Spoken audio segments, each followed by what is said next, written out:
Okay, for those of you who are here and those of you who will see this later on YouTube or wherever, welcome to the next installation of the Aperitif concerts sponsored by Tesoro. For those of you who don't know, Tesoro is an international women's poetry network. And our mission statement is to create and protect and maintain safe spaces for women word warriors to do their work.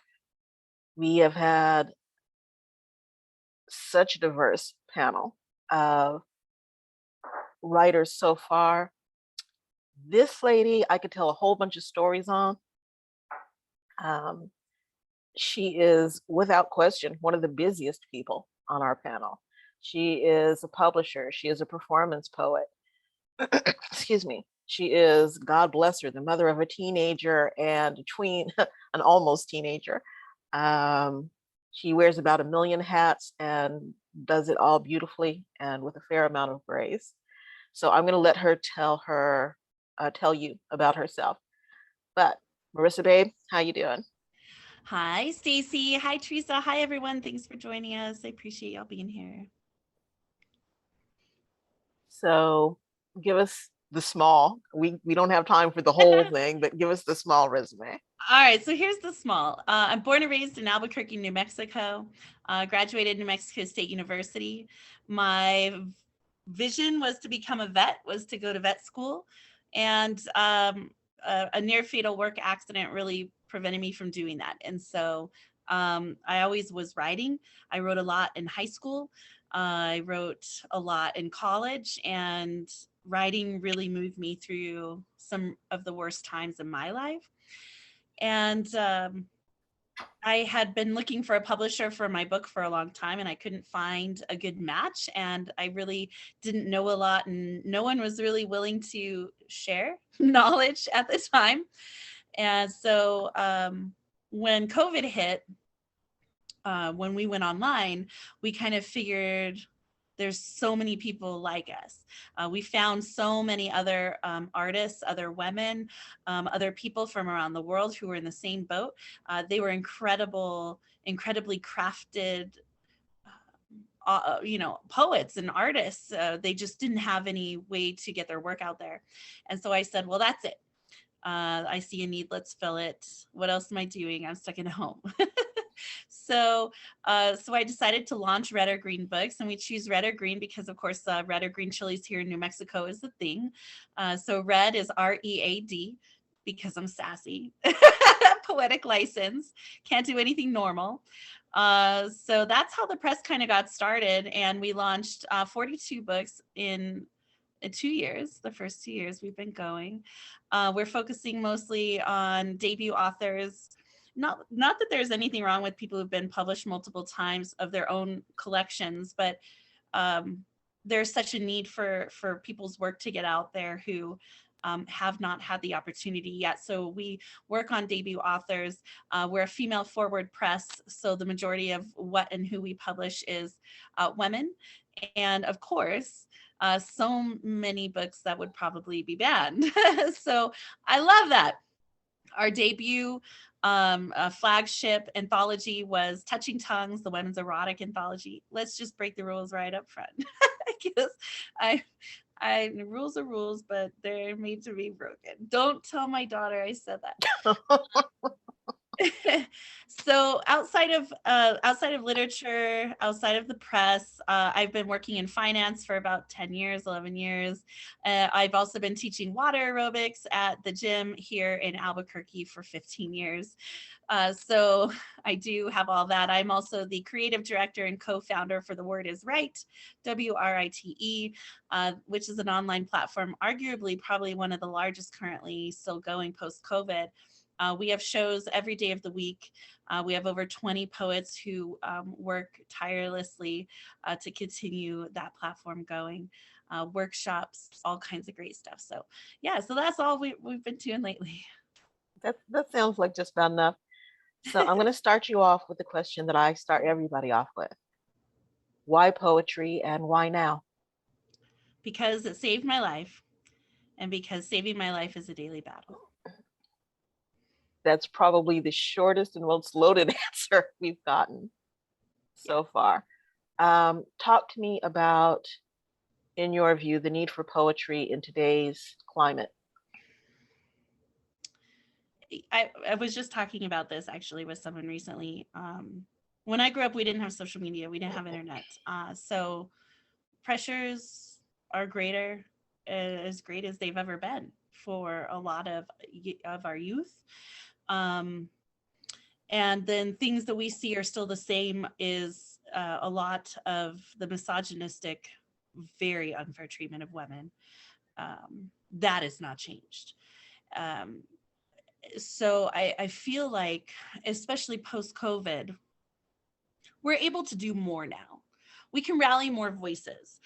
We can create and affect more change, whereas before we didn't have a way to be as connected.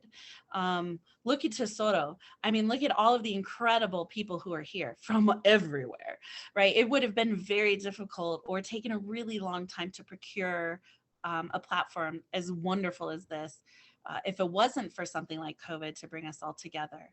I mean, I didn't have internet until July of 2020. Okay. Straight up. So, Wow. yeah, it's a true I said story. I'm the biggest technophobe on the planet, and even I had it before then. I So never needed it. I was always either at the office or I had it. I had everything I needed on my phone. I didn't need it at home.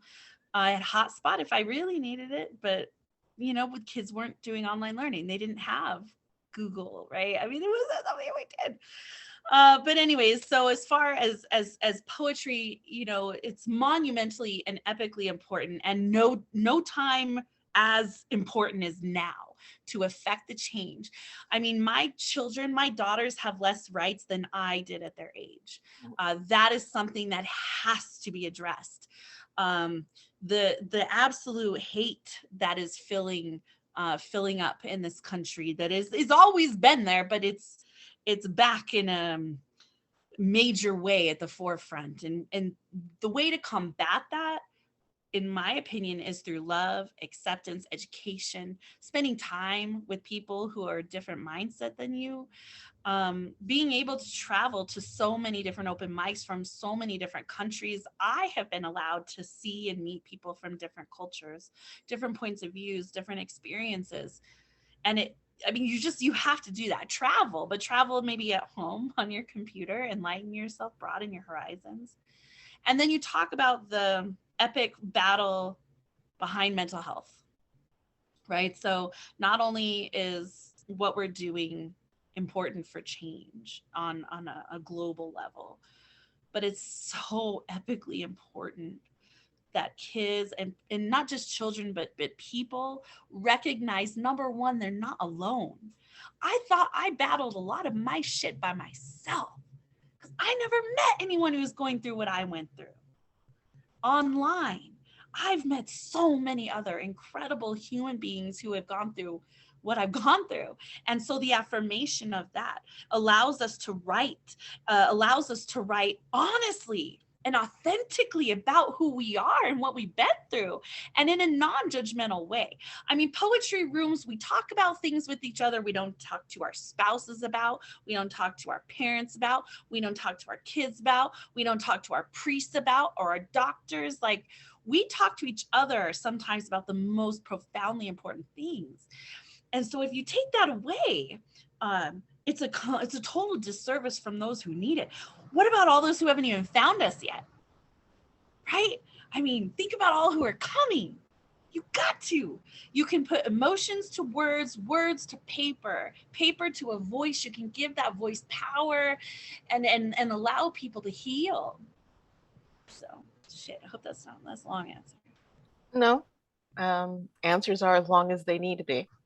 So we know everything that you do. We know that your life runs crazy. As does most women. Let's be for real. When you are holding up half or more of the sky, you get a little bit busy.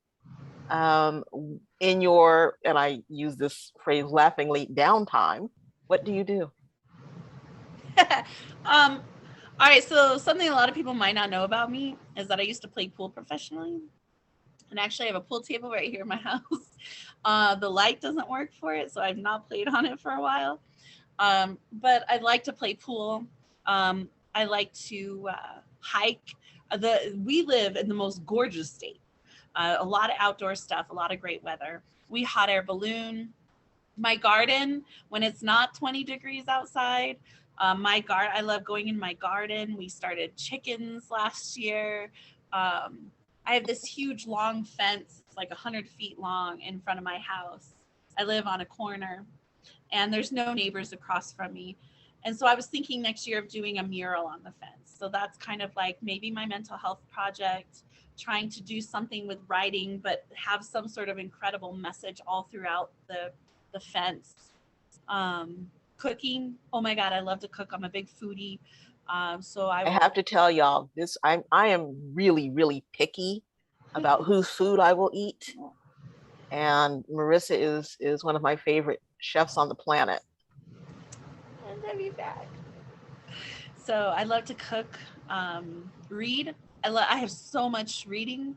I'm currently reading an incredible book with Charles. So, um, having someone hold you accountable or having someone you can read something with um, helps a lot as well. Cuddling movies, like my kids and I will cuddle, we'll watch movies. Um, Art, I love drawing, painting, anything that's with art. Um, Music, I'll just listen to music. I got new headphones so I can tune everyone out. Seriously, when it gets real in my house, I'll take my headphones and I'll put them in, and I don't care. Shit could be on fire. Not really, but like I'm like, did you what? You see these? These are in. That means don't talk to me. I live in a small house. I don't have the luxury of like going to the basement and doing my work. So, but yeah. So we've got about 3 minutes.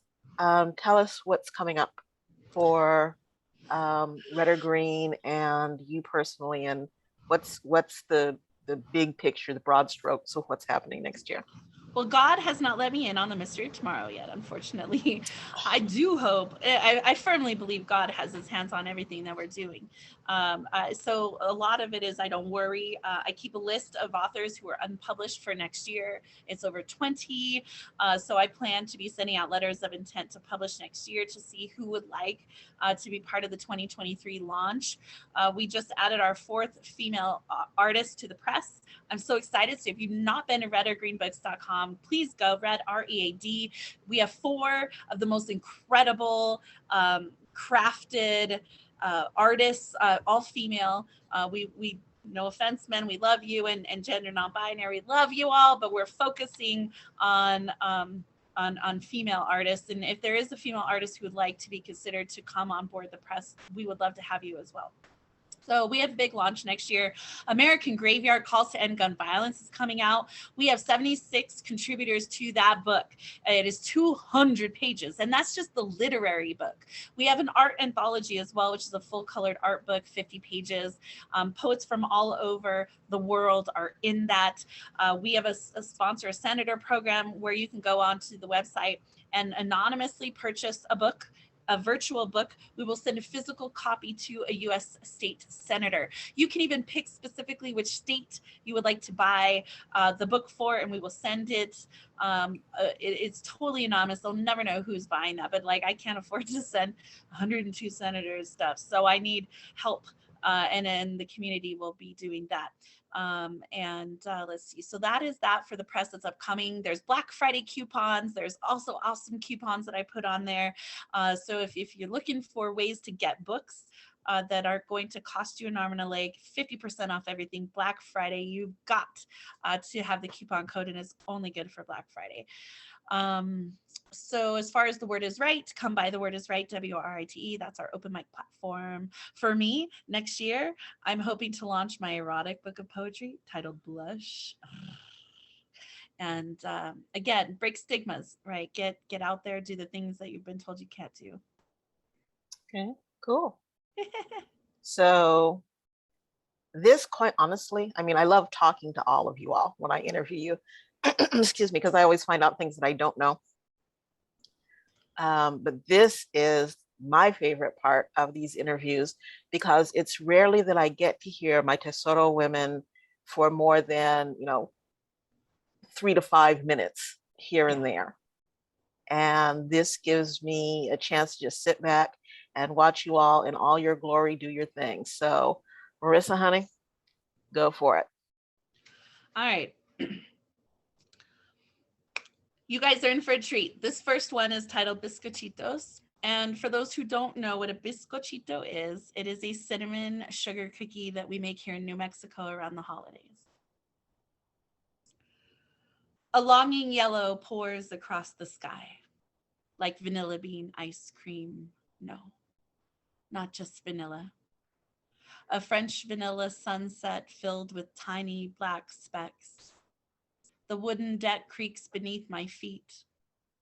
I smell cinnamon entwined with smoke from the chimney that evaporates, that escapes on the vapors of my mouth. Each breath unique. Each breath dances beyond my body. Each breath pulling and pushing life. Quiet this mountainside has become as twilight sinks with the sun against the sparkle of your last snow. Frost finds its way to every surface, especially my skin, hidden beneath this down coat. A crow caws its return for the night. I am not ready to leave yet. The sky shifts to rose, risen from city lights nearby, so bright I can even carry my shadow this late at night. The tips of my fingers tingle a tantrum, return to the house. But not before I fall back, arms out to the side, into the frozen snow of this moment, surely melted tomorrow. As if onto pillows I flail an angel, these arms and legs saved for one more day of this wicked winter wanting. Quiet crawls into my mind when my mother's voice calls me up. Time to leave the snow behind, for the smell of cookies finds my face, reminds me that tomorrow is Christmas. Poem. And that's my, Oh, I like that. That's pretty. thank you.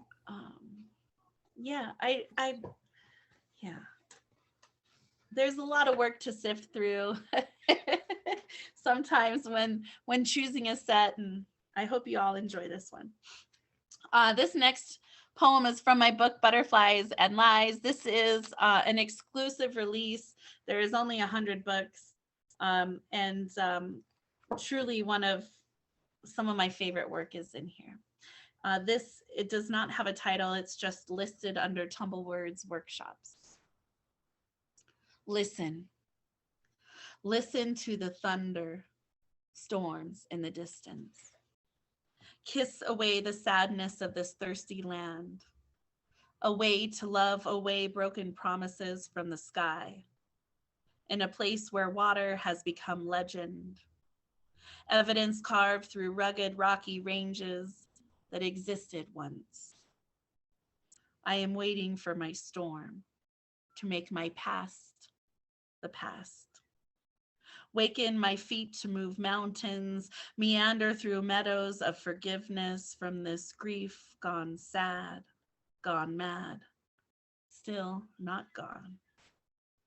I find patience for self-forgiveness, for lost time amid rising temperatures that dry the land I am. Listen. Listen to the thunder that clamors in the distance. That is the sound of change, the sound of tomorrow, and the reminder that I can still find my way back to myself, find my way home. And that is Butterflies and Lies. All right, we are going to start to switch directions. I think it's really important for y'all to kind of understand a little bit about me and who I am, where I come from. So the next couple poems are exactly that. This is titled Past Lives. Pulling out my inner child is like removing a hot dish from the oven without pot holders for protection. It's gonna leave a mark. The mountains of my home always smelled of wildflowers and dust. Cool winds carried sparrows that built mud nests under the sheltered parts of our porch. Their babies would fall out, and I would pick up their naked corpses, dark eyes bulging big, beak, wings, feet. Could see it would have been a bird. Summer camp, they'd throw me in the swimming pool, even though I could not swim. We had an orange striped cat named Tigger who lived in the barn beside our house. I once watched that cat carefully dismantle a mouse, eating all fur and skin first, then inhale the carcass head first, entrails popping out, leaving a minimum amount of blood on the ground. I used to get shoved down on the playground until my mouth was full of dirt. I spent most days of my before I could remember time in that barn, even after the laughter of horses had vacated and weeds had overgrown stalls. When shit had returned back to earth and all had fallen quiet, I'd still run around that corral as if I belonged there, belonged more there than in the house. The bigger I grew, the smaller my mother made me feel.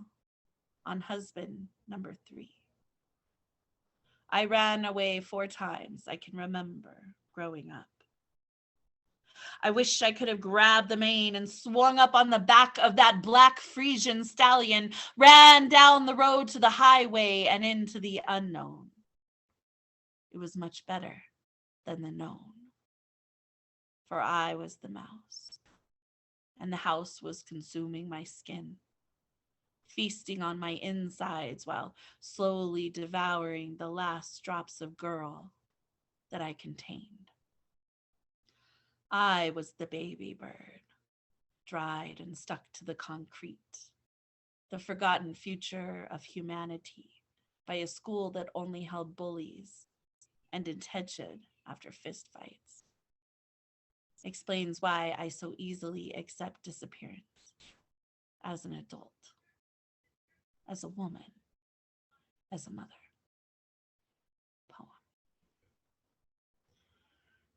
Poem. All right, this next one is titled Red Wine Life. Red Wine Life. Red wine says, marriage is a joke. Nothing like a piece of paper and cuff around your finger to say you matter. I love you. We are forever. Red wine need, red wine routine. Cabernet nights become your best friend where you learn to find yourself, the self you've always been. Half your red wine mother, smeared mascara, not the fun way, wasted again. Red wine mornings become something you'd never normally do and nothing you'd ever admit to. Red wine lies at breakfast, floating your cereal. Red wine lies at lunch, happy hour of get in my mouth before I remember what I'm forgetting.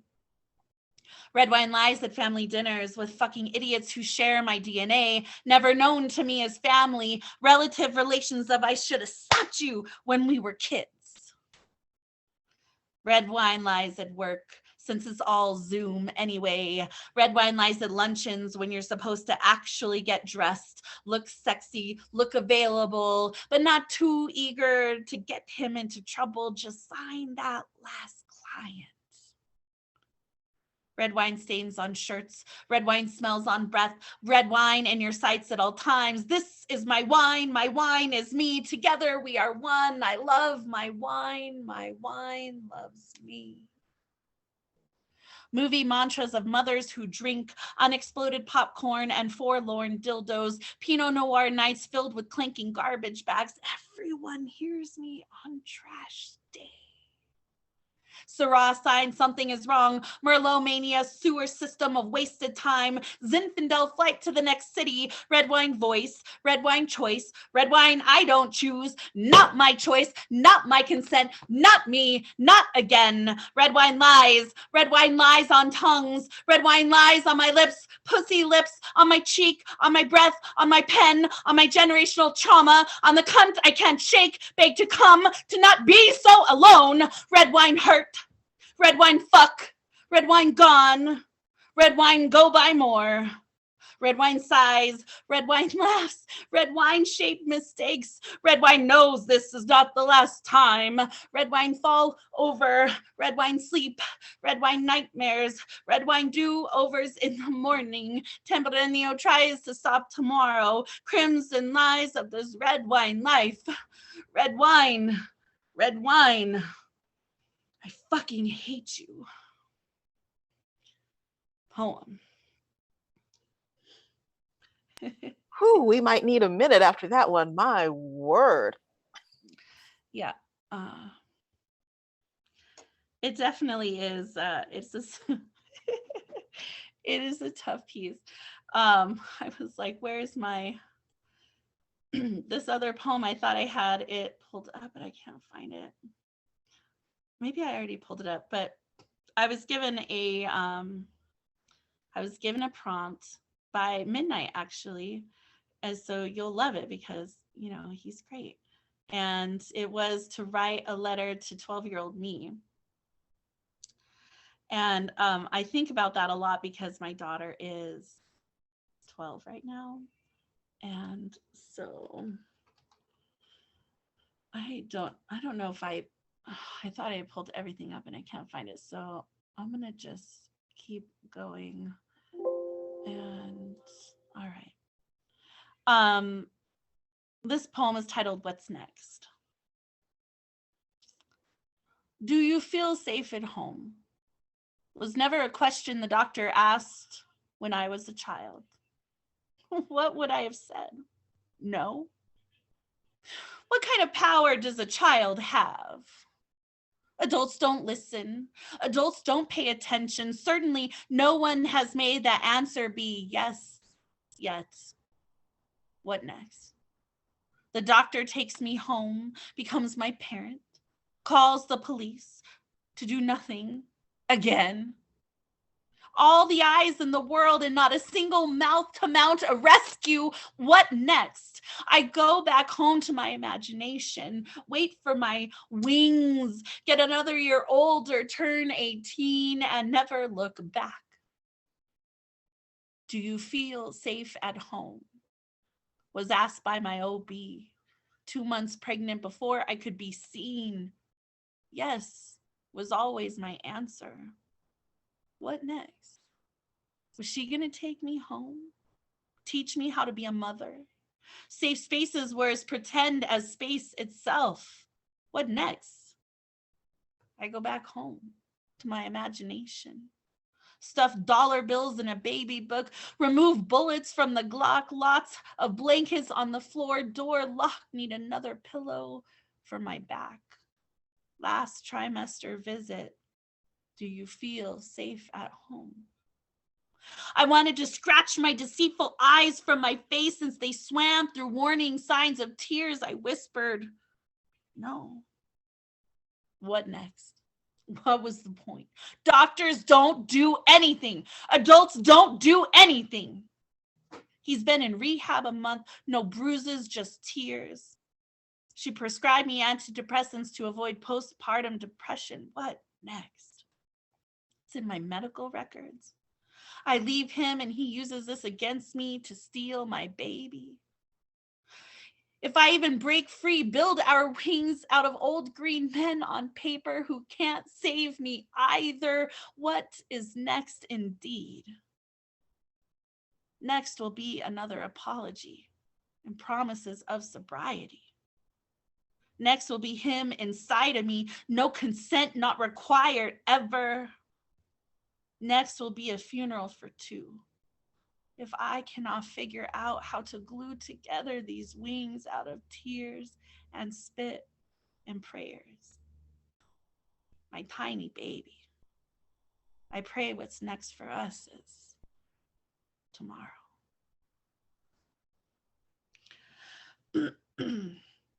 I wish I could say it goes up from here, but it does not.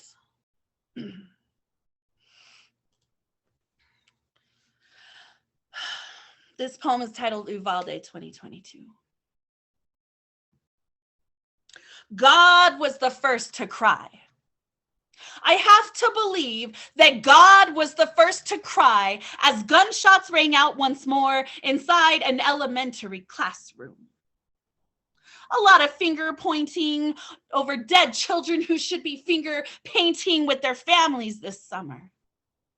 There seems to be more worry over politics and protecting badges than actually enforcing the right not to die at school. Have the balls to point that finger at yourself and say you done fucked up.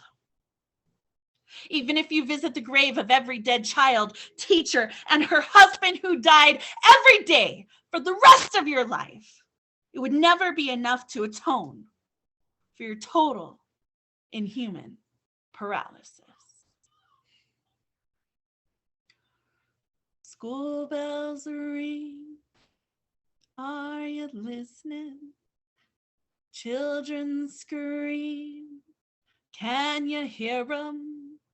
Here we go again, since nothing has changed and your kids won't make it home today. What happens when the school bells toll again and children have to return? Have to use red crayon to create on paper instead of paint their faces with blood to survive? How different will the bells sound? Or is it bound to forget, like everyone else eventually does? Do we go back to writing names inside clothes for potential positive IDs? I have to believe that God was the first to cry, staring at the clock, counting the 74 minutes and 8 seconds, man's fundamental failure to separate bullets from bodies, from burials of babies again. Active shooter call. Are you listening? Teachers plead. Can you hear them? You stand in the hall, no intention at all of saving the lives inside. What happens when there is one less to eat at the dinner table? One less at the Christmas card in December? What will Santa do with all those extra presents? What happens with the stockings hung with care and sprinkled sugar cookies meant for reindeer? Do you freeze every meal dropped at your house or just throw it away? Who wants funeral food anyway? The report came out. Did you read it? You did nothing, and they all died. Their blood is on your hands, 'cause you didn't do your jobs, and one day God will judge you. I have to believe that God has not stopped crying since we are all made in his image and our grief will never stem. We need to demand change. We need to demand some real change. We walk in every parent's nightmare of America's Kevlar corruption since her body count is clearly not enough yet. So please, never forget when the school year begins again. School bells ring. Can you hear them? Kiss your kids every morning and pray to pick them up at the end of the day and hug them tighter than yesterday. Poem.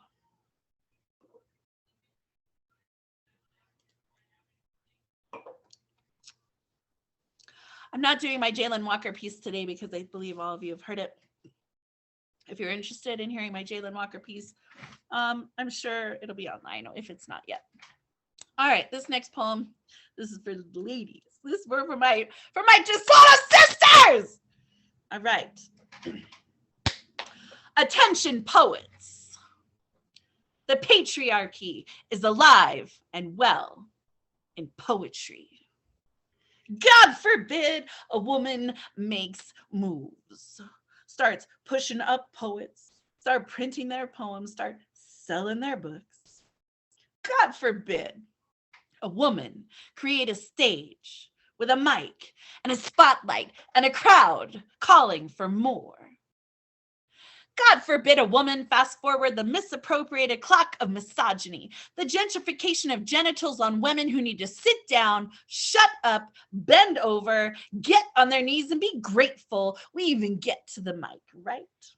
Then suck more cock. Oh, the cock I could have gotten off for that one shot, for that one more mic night, right?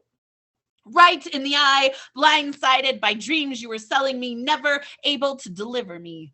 Even from my own peers of the pen with their penises in hand, swinging and slinging scores, somehow I should just be glad you allowed me to read at all.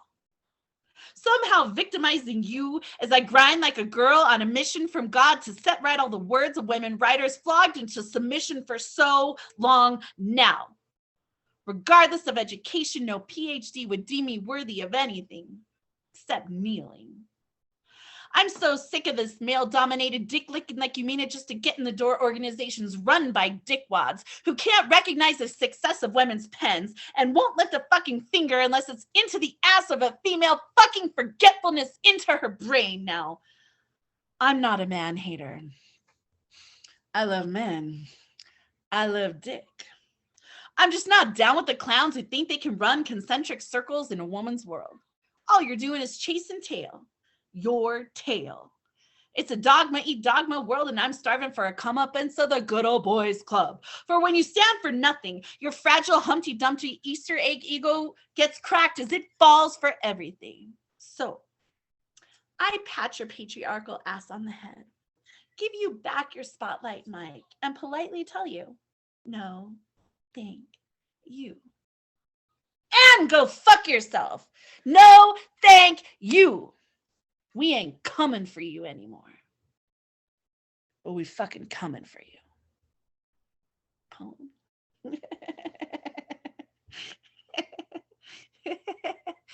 Oh, y'all thought I was giving That's you. what I am talking about. Sing it, sis. Yeah, I am leaving you on the bottom, I promise. All right, let me see. Where is it? That leads us. So, I had to break into the erotica. I see we got about 7-8 minutes left. Okay, cool. You're good. My vagina misses light. See, she has to wait every year for that one special day. Just the thought of that cold, hard metal speculum. Oh, and that tiny plastic scraping spatula gets her all riled up. Crinkling white featherweight paper blanket. The doctor enters with her perfect mascara again. Says lay back, but down. The sound of those foot stirrups clink. Man, there's nothing like it. The expectation, the tantrum of the entire operation, standing ovation for this current ovulation. The light is on its way. Just give me one good thrust. Nothing like an annual pelvic exam. Hands glove-loved up with a snap at the wrist, waiting in anticipation. Lube goes on all over her hand. My doctor has the best hands. Nothing like the feel of blue nitrile gloves, just a tad too big for her fingers, wrinkling at the ends. And with a pop, she places that speculum right up my special purpose and spreads me like Moses. Her name is Mona. And there it is, sunshine at last. My pussy in her Hawaiian shirt and sun had hair fluttering in the breeze, toes in the sand, margarita in her hand. Followed by gooey gloved finger love. They go to town on my corridor. I have to close my eyes and breathe in deep. Remember to keep it professional as darkness gives way to light. Radically amazed at her swift vaginal doctor skills. And in just a moment, it is over. The pressure is gone, and so is she. Goodbye, speculum and scraping spatula. Goodbye, nitrile gloves and gooey lube. Goodbye, white paper blanket and sunlight. See you again next year. Poem. All right, so I have 5 or 6 minutes. You've got 4.5. Okay, so I'll finish with this one. And